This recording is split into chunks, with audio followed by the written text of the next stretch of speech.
Hi, welcome to love talkies. Feel my love episode 116. రుద్రకి స్పృహ రావడంతో వసుంధర భయంతో అక్కడి నుంచి పారిపోయింది. ఎప్పుడెప్పుడు అతన్ని రూమ్కి షిఫ్ట్ చేస్తారా, అతనికి క్షమాపణ చెప్పాలా అని ఎదురుచూస్తూ ఉన్నాడు రిషి. అదే సమయంలో సిటీకి మరోవైపున ఉన్న ఒక పెద్ద విల్లాలో హై హీల్స్ టకటకలాడిస్తూ బ్లాక్ కలర్ మోడర్న్ డ్రెస్లో కళ్ళకి గాగుల్స్ పెట్టుకున్న ఒక లేడీ పై ఫ్లోర్ నుండి మెట్లపై నడుస్తూ కిందకి వస్తోంది. ఆమెను చూడగానే ఆమె బాడీ గార్డ్స్ అయిన నలుగురు లేడీస్ వెంటనే అలర్ట్ అయ్యి వరుసగా నుంచున్నారు. వాళ్ళు కూడా బ్లాక్ డ్రెస్ వేసుకొని చాలా సీరియస్ లుక్లో ఉన్నారు. అప్పటిదాకా ఆ మాట ఈ మాట మాట్లాడుకుంటూ ఆ ఇంట్లో పనిచేస్తున్న పని వాళ్ళందరూ ఆమె హై హీల్స్ శబ్దాన్ని వింటూనే ఒక్కసారిగా సైలెంట్ అయ్యి గబగబా లోపలికి వెళ్ళిపోయారు.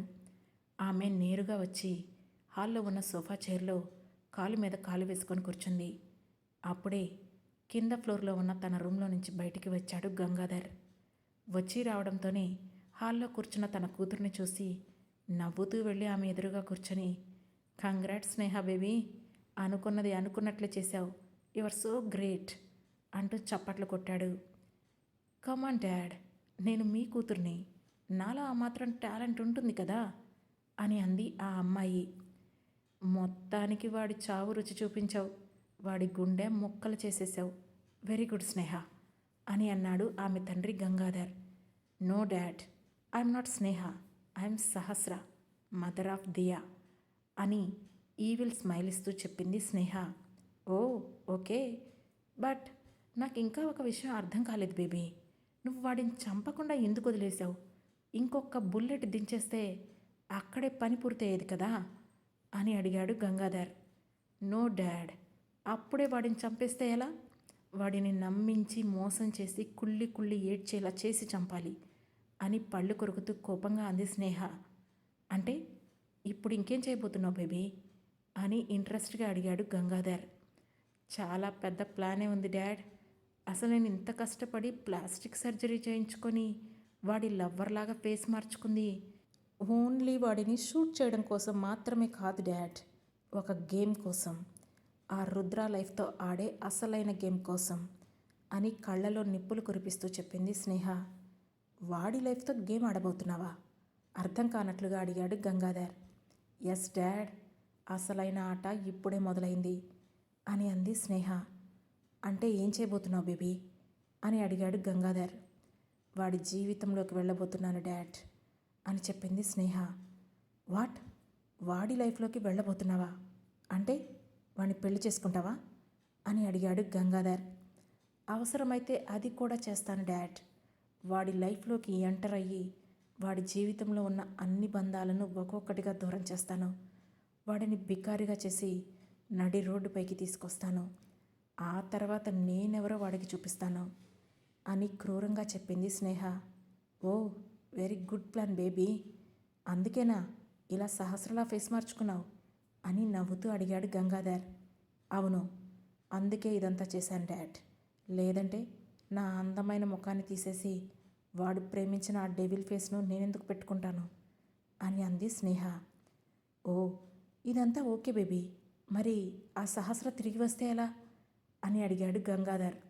కమాన్ డాడ్, ఎంత చేసిన దాన్ని ఆ మాత్రం ఏర్పాట్లు చేయలేనా? అది తిరిగి ఇండియా రాకుండా ఆల్రెడీ ఏర్పాట్లు చేసేసాను అని చెప్పింది స్నేహ. ఆ మాటతో షాక్ అవుతూ, ఓ మై గాడ్, నువ్వు చాలా అడ్వాన్స్డ్గా ఉన్నావు baby, I'm proud of you. నువ్వు ఈ గంగాధర్ కూతురు అనే దానికన్నా ఈ స్నేహ తండ్రి గంగాధర్ అనిపించుకోవడంలో తప్పులేదు. అంత పర్ఫెక్ట్గా ప్లాన్ చేశావు. ఇక ముందు నువ్వాడే ఆటని నేను కూడా దగ్గరుండి చూడాలనుకుంటున్నాను అని అన్నాడు గంగాధర్. సారీ డాడ్, దానికి కొంచెం టైం పట్టచ్చు, కానీ వాడిని ఒక్కొక్క అడుగు తొక్కుతుంటే వాడు పడే బాధని మీరు ఎంజాయ్ చేయడానికి మాత్రం రెడీగా ఉండండి అని చెప్పి అక్కడి నుండి లేచి నుంచుంది స్నేహ. ఓకే బేబీ, కానీ ఇప్పుడు నువ్వేం చేయబోతున్నావు అని అడిగాడు గంగాధర్. ఇక నేను వాడి లైఫ్లోకి ఎంటర్ అవ్వాల్సిన టైం వచ్చింది డాడ్. ఆ రుద్రకి స్పృహ వచ్చేసిందట. అసలే వాడు చాలా టాలెంటెడ్ పర్సన్, ఇక ఆగుతాడా ఏంటి? తనని షూట్ చేసింది సహస్రనా లేక ఇంకెవరా అని ఫైండ్ అవుట్ చేయడం మొదలు పెడతాడు. సో ఆటోమేటిక్గా తన ఆలోచనలను కట్ చేసేలాగా నేను తన దగ్గరికి వెళ్ళాలి. నేను మీకు టచ్లోనే ఉంటాను, బట్ మీరు మాత్రం నాకు ఫోన్ చేయకండి అని తండ్రికి చెప్పి వెళ్ళిపోయింది స్నేహ. వెళుతున్న కూతుర్ని చూస్తూ ఆల్ ది బెస్ట్ బేబీ అని మీసాలు మెలేసిన Gangadhar I'm proud of you my daughter అని నవ్వుకున్నాడు. ఇక రుద్రకి అటాక్ జరగడానికి ఒకరోజు ముందు ఇటలీలో ఏం జరిగిందో ఒకసారి చూద్దాం. సహస్ర ఇటలీలో ఉన్న కంపెనీని హ్యాండ్ ఓవర్ చేసుకుంది. అయితే మొదటి రోజే ఆమె డీటెయిల్స్ అన్నీ తీసుకున్న జాన్ అంతకుముందే రుద్ర చెప్పడంతో ఆమెకు ఇన్ని సంవత్సరాల శాలరీని అకౌంట్లో వేశాడు. వాటిని చూసి హ్యాపీగా ఫీల్ అయిన సహస్ర వెంటనే ఇండియాకి టికెట్ బుక్ చేసుకుంది. కొద్ది రోజుల్లో తిరిగి వస్తానని, అప్పటి వరకు కంపెనీని జాగ్రత్తగా చూసుకోమని జాన్కి అప్పగించి ఇండియా బయలుదేరింది సహస్ర. ఎయిర్పోర్ట్లో కూర్చున్న ఆమె మనసులో ఎప్పుడెప్పుడు ఇండియా వెళ్ళిపోదామా అని ఆరాటంగా వెయిట్ చేస్తోంది. ఒక పక్క తన కన్న తల్లిని కవితను మిస్ అవుతూనే మరోవైపు తన కూతురు దియాను కూడా ఎప్పుడు కలుస్తానా అని ఆరాటపడుతూ ఉంది. అందరికన్నా ముఖ్యంగా రుద్ర. అతన్ని కలిసి అతనిపై తనకున్న ఫీలింగ్స్ని, అతనితో జీవితం పంచుకుంటే తనకున్న భయాలని అన్నిటినీ విడమర్చి చెప్పి వీలైనంత త్వరగా అతన్ని పెళ్లి చేసుకోవాలని ఫిక్స్ అయింది సహస్ర. ఆ ఆలోచనలతోనే ఇండియా వెళ్ళే ఫ్లైట్ ఎక్కింది. మరోవైపు అమెరికాలో ఉన్న సురభి రుద్ర తన కోసం ఏర్పాటు చేసిన ఇంట్లో తనకి కావలసినవన్నీ రెడీ చేసుకుంటూ దియాకి నచ్చిన టిఫిన్ తనకి నచ్చినట్లు చేసి పెట్టింది. ఆ తర్వాత తన కాలేజీకి వెళ్ళడానికి కావలసినవన్నీ బ్యాగ్లో సర్దుకుంటూ దియాని ఎక్కడ ఉంచి కాలేజీకి వెళ్ళాలి అని ఆలోచిస్తూ ఉంది. ఆమె ఆలోచనల్లో ఉండడం గమనించిన దియా, పిన్ని నువ్వేంటి బ్యాగ్ ప్యాక్ చేస్తున్నావు, మనం మళ్ళీ ఎక్కడికైనా వెళ్తున్నామా అని అడిగింది. నో దియా, నాకు కాలేజ్ ఉంది కదా, మనం వెళ్ళాలి అని అంది సురభి. మరి దానికెందుకు మా మమ్మీలాగా నువ్వు కూడా ఏదో థింక్ చేస్తున్నావు అని అడిగింది దియా. ఏంటి మీ మమ్మీలా థింక్ చేస్తున్నానా అని నవ్వి, నాకు క్లాసెస్ అయిపోయే వరకు నిన్ను ఎక్కడ ఉంచాలా అని ఆలోచిస్తున్నాను పాపా అని చెప్పింది. ఓ అయితే మరేం పర్లేదు పిన్ని, నన్ను కూడా నీతో పాటు కాలేజీకి తీసుకెళ్ళు, నేను అస్సలు అల్లరి చేయను, నీతో పాటు క్లాసెస్ కూడా వింటాను. మమ్మీ కంప్యూటర్ క్లాస్కి వెళ్ళినప్పుడు కూడా నన్ను ఇలాగే తీసుకెళ్లేది తెలుసా అని అంది దియా. కానీ నిన్నిక్కడ ఇలా అలౌ చేయరమ్మా దియా, ఇది మెడికల్ కాలేజ్, ఓన్లీ స్టూడెంట్స్కి మాత్రమే ఎంట్రీ ఉంటుంది అని చెప్పింది సురభి. ఓ అయితే నన్ను క్యాంటీన్లో కూర్చోబెట్టు, నీ ఫోన్ ఇవ్వు, నేను గేమ్స్ ఆడుకుంటూ ఉంటాను, నువ్వు క్లాసెస్ అన్నీ వినేసి నా దగ్గరకు వచ్చాయి, ఆఫీస్కి వెళ్ళినప్పుడు మమ్మీ కూడా అంతే చేస్తుంది అని చెప్పింది దియా. ఓ మై లిటిల్ డెవిల్, నీకు తెలివి చాలా ఎక్కువే ఉంది. ఇప్పుడు ఈ గోలంతా ఫోన్ కోసమా? సర్లే అలాగే చేద్దాం. ఈవినింగ్ వచ్చాక దగ్గరలో నీకోసం ఏదైనా ప్లే స్కూల్ ఉందేమో చూడాలి అని చెప్పింది సురభి. పిన్ని నీకు అన్నీ ఎందుకు ఇలా తెలిసిపోతున్నాయి అని బుగ్గపై చెయ్యి పెట్టుకొని అడిగింది దియా. ఆ మాటతో దియా తల మీద చిన్నగా ముట్టి, కిడ్డు నువ్వే, నేను కాదు అని చెప్పి పాపకి కావలసినవన్నీ కూడా ఒక బ్యాగ్లో సర్దేసి దియాని తీసుకొని కాలేజీకి వెళ్ళింది. కాలేజీలో దియాని వెంట పెట్టుకొని అడ్మిషన్ ఫార్మాలిటీస్ అన్నీ కంప్లీట్ చేసి తను క్లాస్కి వెళ్ళాలనుకుంది.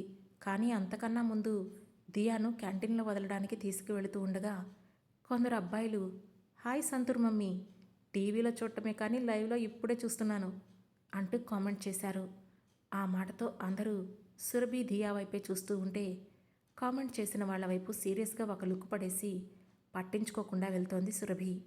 ఇంతలో వాళ్లకు అడ్డుగా వచ్చిన ఓ వ్యక్తి, ఏంటి ఈ సంతూర్ మమ్మీ ఇప్పుడే తన బేబీని డాక్టర్ చేయాలనుకుంటుందా ఏంటి, ఇలా కాలేజీకి తీసుకొచ్చింది అని కామెంట్ చేశాడు. లుక్, పాప ముందు మీరు ఇలా కామెంట్ చేయడం కరెక్ట్ కాదు, సో ప్లీజ్ తప్పుకోండి అని చెప్పింది సురభి. అతను చిన్నగా నవ్వాడే తప్ప తప్పుకోలేదు. దాంతో సురభి తనే అతన్ని తప్పుకొని అక్కడి నుంచి దియాను క్యాంటీన్కి తీసుకొచ్చి కూర్చోబెట్టి కొన్ని స్నాక్స్ ఆర్డర్ ఇచ్చి అక్కడున్న వెయిటర్తో మాట్లాడి పాపను కొంతసేపుకు చూసుకోమని చెప్పింది. దాంతో ఆ వెయిటర్, మేడం ఎంఎస్ చేయడానికి ఆల్మోస్ట్ చాలామంది లేడీస్ కిడ్స్తోనే అక్కడికి వస్తారు, వాళ్ళ పిల్లల సేఫ్టీ కోసం కాలేజీలోనే ప్లే స్కూల్ ఉంటుంది, సో మీరు మీ పాపని అక్కడే జాయిన్ చేయొచ్చు అని చెప్పాడు. ఆ మాట వినగానే సురభి హ్యాపీగా ఫీల్ అవుతూ ఓ, ఈ ఫెసిలిటీ ఉందని నాకు తెలీదు, థ్యాంక్ యూ అని చెప్పి దియాను తీసుకొని అక్కడ వెయిటర్ చెప్పిన దారిని బట్టి ప్లే స్కూల్కి వెళ్ళి అక్కడే పాపని జాయిన్ చేసి ప్రశాంతంగా క్లాస్ వినడానికి వెళ్ళిపోయింది. కాసేపటికి క్లాసులో కూర్చున్న సురభి పక్కనే వచ్చి కూర్చుంది ఓ అమ్మాయి. Hi, I'm Shreshtha from India అని సురభికి సెల్ఫ్ ఇంట్రొడక్షన్ ఇచ్చింది శ్రేష్ఠ. సురభి కూడా చిన్న స్మైల్ ఇచ్చి తన గురించి ఇంట్రొడ్యూస్ చేసుకుంది. మీరు సంతూర్ మమ్మీ అనే పేరుకు మీరు కరెక్ట్గా సరిపోతారు. మీ పాపని ఇందాకే చూశాను, సేమ్ మీలాగే ఉంది, సో క్యూట్. ఇంతకీ మీ హస్బెండ్ ఏం చేస్తారు అని అడిగింది శ్రేష్ఠ. తను నా బేబీ కాదు అని చెప్పబోయింది సురభి. కానీ ఎందుకో లాస్ట్ మినిట్లో ఆగిపోయి చిన్న స్మైల్ ఇచ్చింది. అదేంటి, మీ హస్బెండ్ ఏం చేస్తారంటే ఏం చెప్పకుండా స్మైల్ ఇచ్చావు అని అడిగింది శ్రేష్ఠ. తను బిజినెస్ చేస్తారు ఇండియాలో అని చెప్పింది సురభి. ఓ, ఓకే. పాప మాత్రం చాలా క్యూట్గా ఉంది. మీరు క్లాస్కి తీసుకొని వస్తారేమో తనతో ఫ్రెండ్షిప్ చేద్దామని అనుకున్నాను. మరి తనను ఎక్కడ వదిలేశారు అని అడిగింది శ్రేష్ఠ. ప్లే స్కూల్లో వదిలొచ్చాను అని చెప్పింది సురభి. ఓ, అయితే వెళ్ళేటప్పుడు నేను కూడా మీతో పాటు ప్లే స్కూల్ వరకు వస్తాను, ఒకసారి తన బుగ్గల్ని గట్టిగా పిండేసేయాలి అని నవ్వుతూ అంది శ్రేష్ఠ. ఆ మాటతో సురభి కూడా స్మైల్ ఇచ్చింది. ఇంతలో ప్రొఫెసర్ రావడంతో ఫస్ట్ రోజు క్లాస్ అవ్వడం వల్ల సెల్ఫ్ ఇంట్రడక్షన్ స్టార్ట్ అయ్యింది. మరోవైపు రుద్రకి స్పృహ రావడంతో అతన్ని రూమ్కి షిఫ్ట్ చేయడానికి అన్ని ఏర్పాట్లు చేస్తూ ఉంది నర్స్. బయట మా వాళ్ళు ఎవరైనా ఉన్నారా సిస్టర్ అని లో వాయిస్లో నర్సుని అడిగాడు రుద్ర. ఎవరో ఒక వ్యక్తి నిన్నటి నుంచి ఇక్కడే ఉన్నారండి అని చెప్పింది సిస్టర్. ఒకసారి తనని పిలుస్తారా అని అడిగాడు రుద్ర. ఇప్పుడు మిమ్మల్ని రూమ్కే షిఫ్ట్ చేస్తున్నామండి, ఆ తర్వాత మీరు వాళ్ళని కలవచ్చు అని చెప్పింది సిస్టర్. ఆ మాటతో సైలెంట్ అయ్యాడు రుద్ర. కానీ జరిగిన సంఘటనలన్నీ ఒక్కొక్కటిగా గుర్తు చేసుకుంటూ ఉండగా తనని షూట్ చేసిన సహస్ర దగ్గర అతని ఆలోచన ఆగిపోయింది. అసలు సహస్ర నన్నెందుకు షూట్ చేసింది? అయినా నేను 4 రోజుల క్రితం చూసిన సహస్రకి ఈ సహస్రకి చాలా తేడా ఉంది. నోనో, తను నా సహస్ర కాదు. నా సహస్ర ఎప్పుడూ అలాంటి పని చేయదు. తను ఇంకెవరో అని అనుకున్నాడు రుద్ర. కానీ అతని ఆలోచనలు మాత్రం ఆగడం లేదు. దాంతో మళ్ళీ ఆలోచిస్తూ, ఓకే, నన్ను షూట్ చేసింది సహస్ర కాదనే అనుకుందాం. మరి తను సహస్ర పోలికలతో ఎందుకుంది? నన్నెందుకు చంపాలనుకుంది? పైగా మనీషాని కూడా సేవ్ చేసింది. అసలు ఏం జరుగుతుంది? ఏం అర్థం కావడం లేదు అని అనుకున్నాడు. అలా ఎడతెగని ప్రశ్నలు తన మైండ్లోకి వస్తుంటే సడన్గా అతనికి బీపీ కాస్త పెరిగింది. అది చూసిన నర్స్, సార్, మీరు ఇలా బీపీ పెంచుకుంటూ ఉంటే మీ హెల్త్కి అస్సలు మంచిది కాదు. మీరు చాలా కూల్గా ఉండాలి ప్లీజ్. ఇప్పుడు రూమ్కి షిఫ్ట్ చేస్తే ఒక 1 వీక్లో మీరు పూర్తిగా సెట్ అయిపోతారు. కానీ మీరు మళ్ళీ ఇలాగే ఆలోచిస్తూ ప్రాబ్లమ్స్ క్రియేట్ చేసుకుంటే మాత్రం ఇంకా ఎక్కువ రోజులు ఉండాల్సి వస్తుంది అని చెబుతూ అతనికి బీపీ కంట్రోల్ అవ్వడానికి ఇంజెక్షన్ ఇచ్చింది నర్స్. ఆ తర్వాత కాసేపటికే మెల్లగా రుద్ర బీపీ కంట్రోల్ అవ్వడం మొదలైంది. దాంతో అతన్ని రూమ్కి షిఫ్ట్ చేశారు. నర్స్ అంతా సెట్ చేశాక డాక్టర్ మరోసారి చెక్ చేసి వెళ్ళిపోయారు. ఆ తర్వాత మెల్లగా ఆ రూమ్లోకి వచ్చాడు రిషి. అతనికి రుద్రని ఎదుర్కోవాలంటేనే ముఖం చెల్లడం లేదు. అలా అని ముఖం చాటేయడానికి మనసు కూడా రావడం లేదు. అందుకే ఇబ్బంది పడుతూనే రుద్ర దగ్గరికి వెళ్ళాడు. అతని అడుగుల శబ్దానికి మెల్లగా కళ్ళు తెరిచాడు రుద్ర. ఎదురుగా కనిపించిన రిషిని చూసి చిన్నగా నవ్వాడు రుద్ర. రిషి మాత్రం కొంచెం ఇబ్బందిగానే తలదించుకొని ఐఎమ్ సారీ రుద్ర అని అన్నాడు. దాంతో చిన్న స్మైల్ ఇచ్చిన Rudra, it's okay Rishi, almost నా జీవితంలో నేను నమ్మిన అందరూ నాకు వెన్నుపోటు చేశారు. నువ్వే తప్పు తెలుసుకొని మళ్ళీ నన్ను సేవ్ చేశావు, థ్యాంక్స్ రా అని అన్నాడు. లేదురా, నిజంగా నేను చేసింది చాలా పెద్ద తప్పు. ఆ తప్పుకి నువ్వు ఎలాంటి శిక్ష వేసినా సరే భరించడానికి నేను రెడీగా ఉన్నాను అని చెప్పాడు రిషి. ఇప్పుడు శిక్ష వేసే పొజిషన్లో ఉన్నానట్రా నేను అని నవ్వుతూ అడిగాడు రుద్ర. ఆ మాటతో రిషి కూడా చిన్నగా స్మైల్ ఇచ్చాడు. అప్పుడే వసుంధర గుర్తు రావడంతో, నువ్వొక్కడవే ఇక్కడున్నావేంట్రా? మమ్మీకి ఇంకా ఈ విషయం చెప్పలేదా? తను హాస్పిటల్కి రాలేదా అని నుదురు చిట్లిస్తూ అడిగాడు రుద్ర. నేను ఏ ఇన్ఫర్మేషన్ ఇవ్వకుండానే నిన్ననే ఆంటీ హాస్పిటల్కి వచ్చేసారా. ఆంటీకి మనీషా ఫోన్ చేసి చెప్పిందట అని చెప్పాడు రిషి. అవునా, మరి అమ్మేది ఎక్కడుంది, రూమ్లోకి రాలేదేంటి అని డౌట్గా అడిగాడు రుద్ర. అదే నాకు కూడా అర్థం కాలేదు రుద్ర. ఆంటీ నిన్న నైట్ అంతా ఇక్కడే ఉన్నారు. ఇందాక సరిగ్గా నీకు స్పృహ వస్తుందని తెలిసిన టైంకి ఇంటికి వెళ్తానన్నారు. నేనేమో నీకు స్పృహ వచ్చే టైం కదా, వెళ్ళడం ఎందుకు, ఇక్కడే ఉండండి అని చెప్పి ఆంటీకి కావలసిన మెడిసిన్ తీసుకురావడానికి వెళ్ళానా. వెళ్ళి వచ్చేసరికి ఆంటీ కనిపించలేదు, ఇక్కడి నుంచి వెళ్ళిపోయారు. అసలు ఆవిడ ఎలా ఎందుకు చేసిందో నాకు కూడా అర్థం కాలేదు. నాకు కూడా చాలా స్ట్రేంజ్గా అనిపించిందిరా అని చెప్పాడు రిషి.